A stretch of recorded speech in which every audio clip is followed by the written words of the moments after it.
Rusija je ove nedelje počela Srbiji da isporučuje zenitne raketno-artiljerijske sisteme Pancir S1.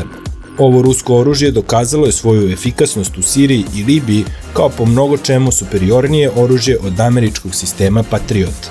U nastavku ćete čuti zašto i čime Rusija naoružava baš Srbiju. Prvi PVO sistemi Pancir S1 isporučeni su Srbiji po ugovoru koji je potpisan još prošle godine. Poručena je jedna baterija sa 6 vozila.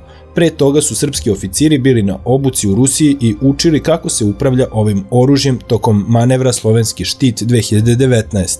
Pancir S1 je namenjen za odbranu civilnih i vojnih objekata od vazdušnih napada manjeg i srednjeg dometa.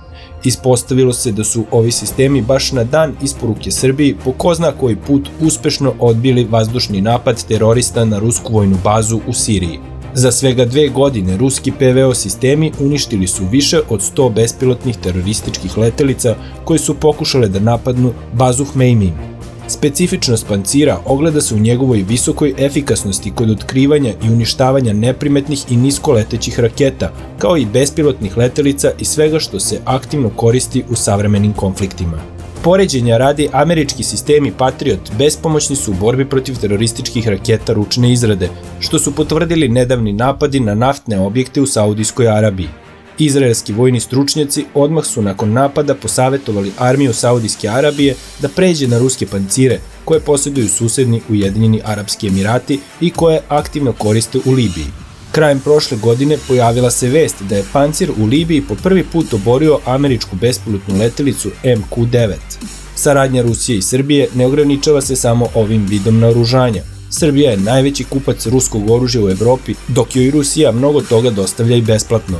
Tako je Srbija na poklon od Rusije dobila 6 lovaca MiG-29 i 10 oklopnih izviđačkih borbenih vozila BRDM-2MS, a na poklon će da dobije i tenkove T-72.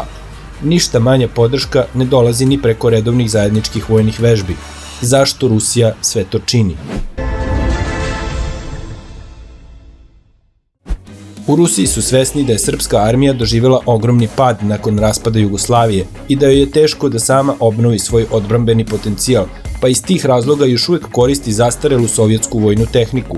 Rusija više nema saveznika u Evropi, zato se trudi da sačuva odnose sa Srbijom jer ne želi da ona uđe u NATO. Srbi su oduševljeni ruskim oružjem i armijom i žarko žele da dobiju nešto više, i to baš sistem PVO S-400 Triumf.